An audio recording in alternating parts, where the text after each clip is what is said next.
The wind came in restless waves that night, sharp enough to make even the iron hinges of the shelter door whine. Streetlights hummed overhead, their yellow glow bending against the cold mist that clung to the ground. It was the kind of night when most people hurried home, closing curtains, locking doors, and wrapping themselves in warmth.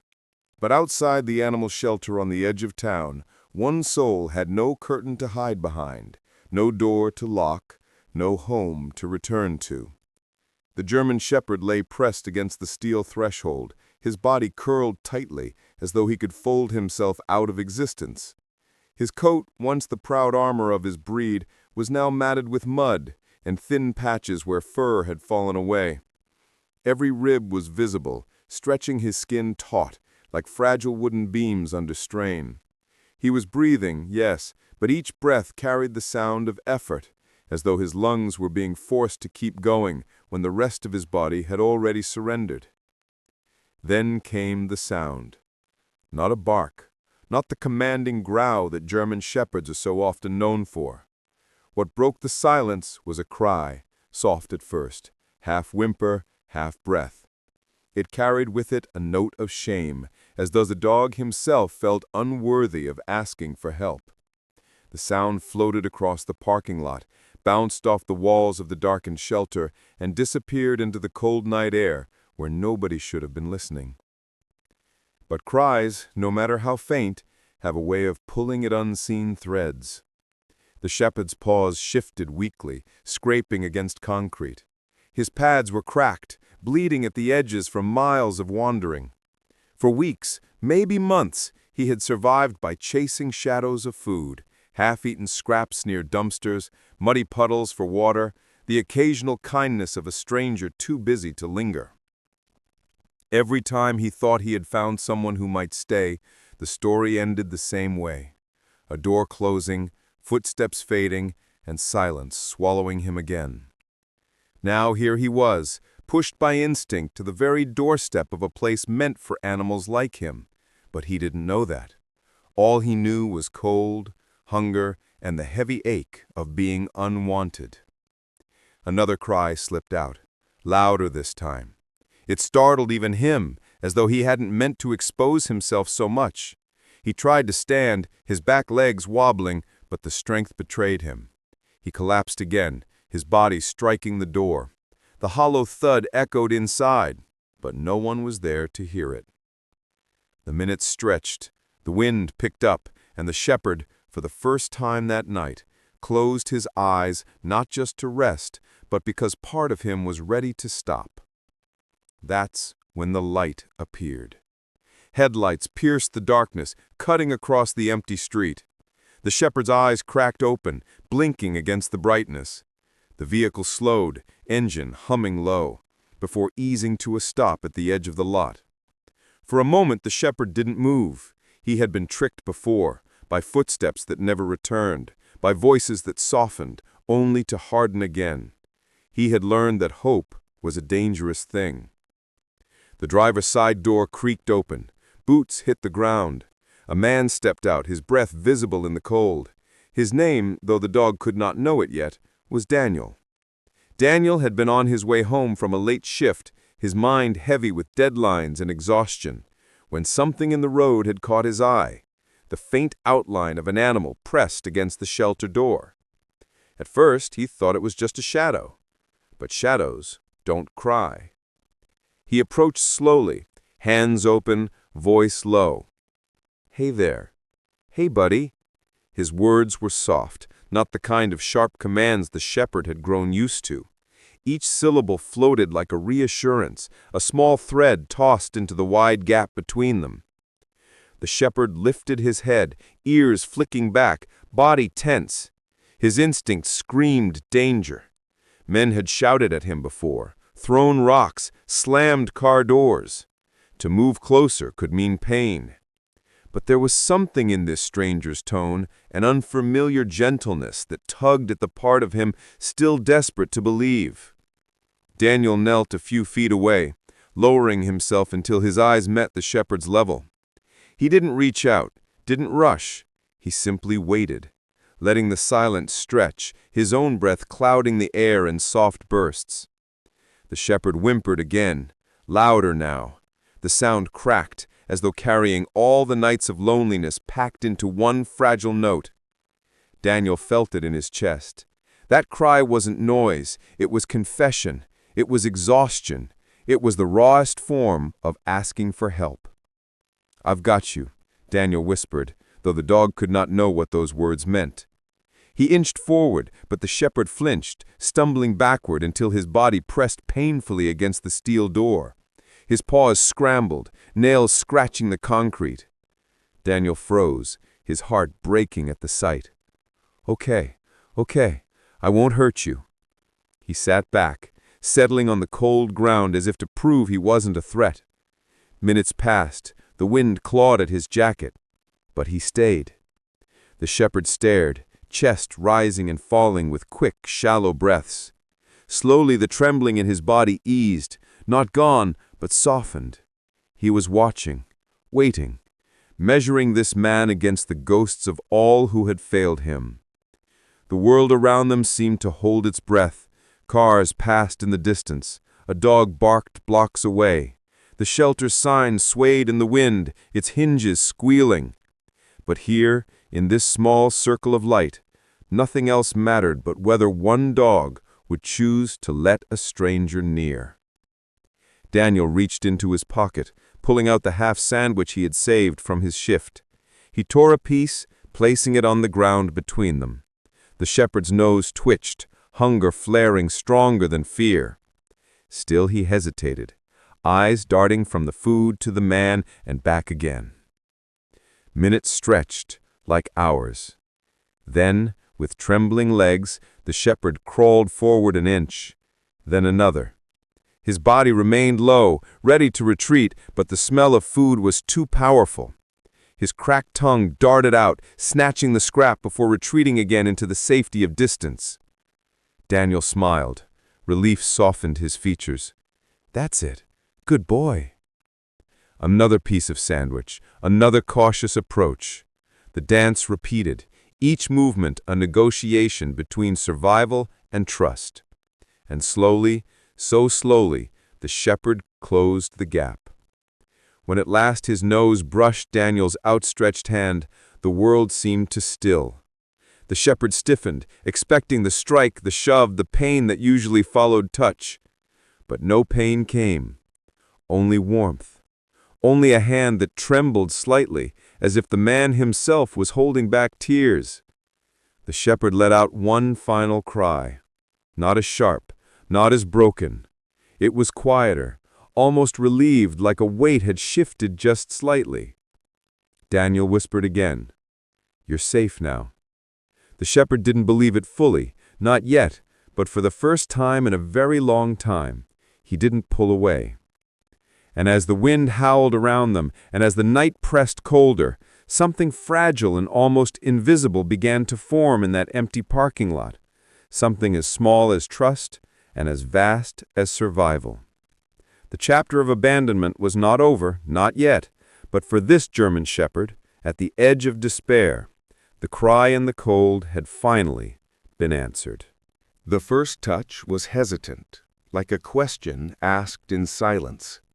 Daniel's fingers barely brushed the shepherd's muzzle, trembling with the weight of what might happen if the fragile trust shattered.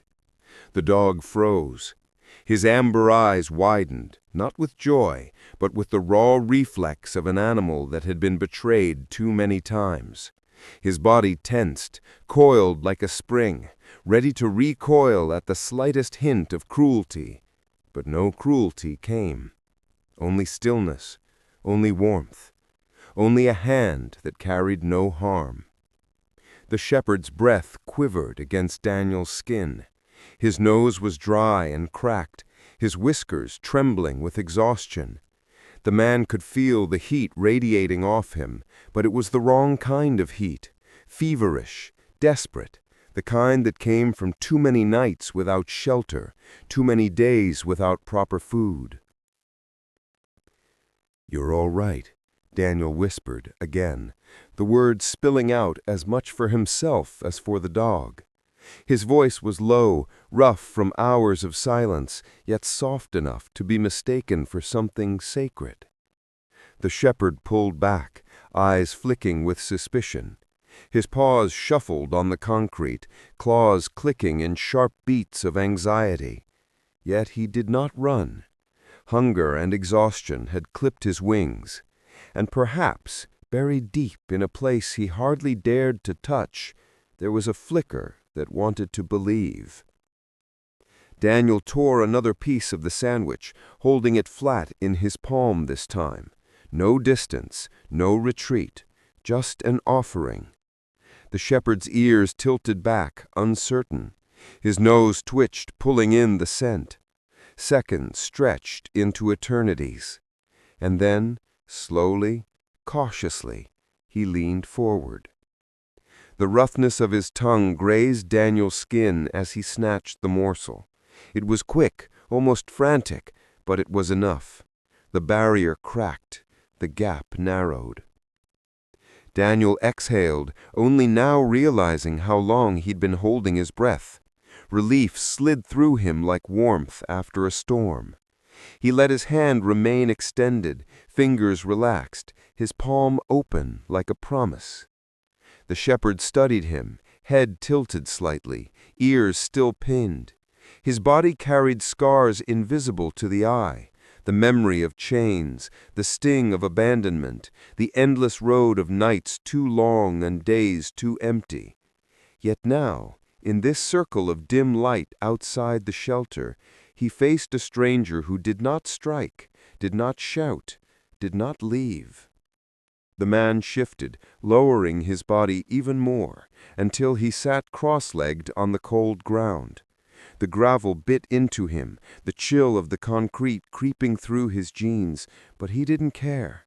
He wanted the shepherd to see, "I'm not here to tower over you. I'm here to meet you where you are." Minutes ticked by.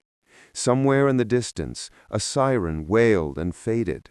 The shelter sign creaked in the wind. But in this fragile bubble of silence, it was just two beings, staring at each other across the line that separates fear from faith. And then, almost imperceptibly, the shepherd took a step forward. It was not graceful. His legs wobbled, his body shivered, and each motion seemed to cost him more than it should. But it was a step, then another, until the distance shrank enough that Daniel could see every detail. The way his fur thinned near his ribs, the scar running along his shoulder, the faint tremor in his back legs that spoke of weakness hidden beneath stubborn will. Daniel swallowed hard. He had seen strays before, yes, but never one that carried his suffering so visibly. It wasn't just the body. It was in the eyes, the hollow look of an animal who had waited too long, hoped too many times, and been shattered each time. When the shepherd finally collapsed against the cold door again, Daniel instinctively reached out, his hand pressing gently against the dog's neck. He half expected to be bitten, or at least snapped at, but the shepherd only flinched and then stilled, his body rigid beneath the unfamiliar comfort. "You've been through hell, haven't you?" Daniel murmured. His eyes stung, though he blinked quickly against it. The last thing he wanted was to scare the animal with his own trembling. "But you're not alone anymore. Not tonight." The shepherd didn't understand the words, but something in the tone, the softness, the steadiness, slipped past the wall of fear. He lowered his head, letting it rest for the briefest moment against Daniel's knee. It was not full trust, it was not even acceptance, but it was the first step towards something neither of them yet understood.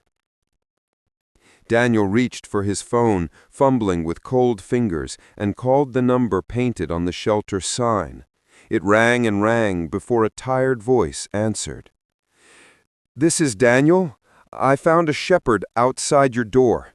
He's in rough shape, real rough. Can someone—" His voice broke slightly, though he forced it steady. "Can someone come open up?" There was hesitation on the other end, the shuffle of paperwork, the sigh of a long night stretching longer.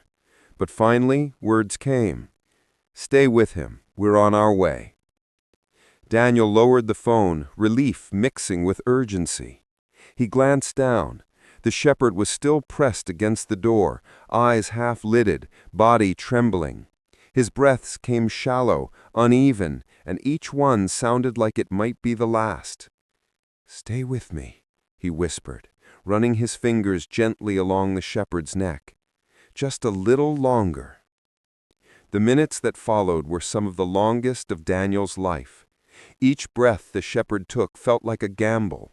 Sometimes they came steady. Sometimes they hitched, catching in his chest in a way that made Daniel's heart leap in panic. He kept talking, low and steady, as though his voice alone could anchor the animal to the earth.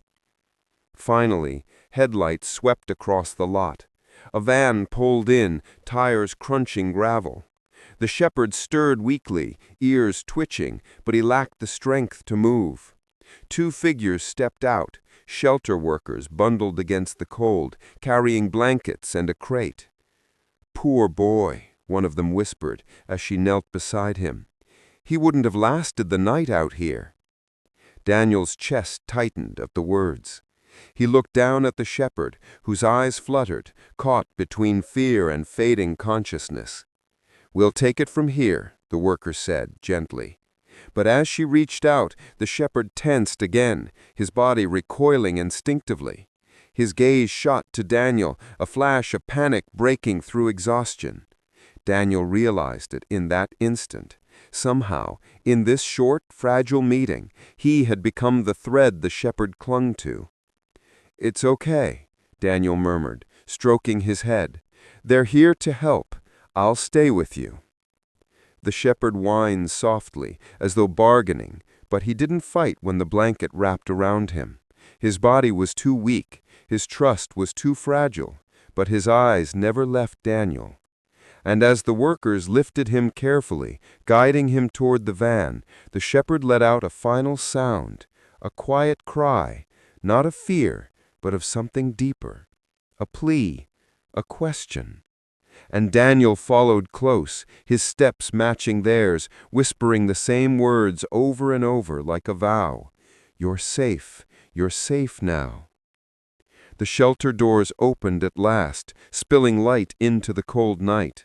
The shepherd was carried inside, his fate uncertain, his body trembling, his eyes still locked on the stranger who had answered his cry in the dark. And though Daniel had not yet realized it, that touch, the first fragile bridge of warmth, was the beginning of something that would change them both.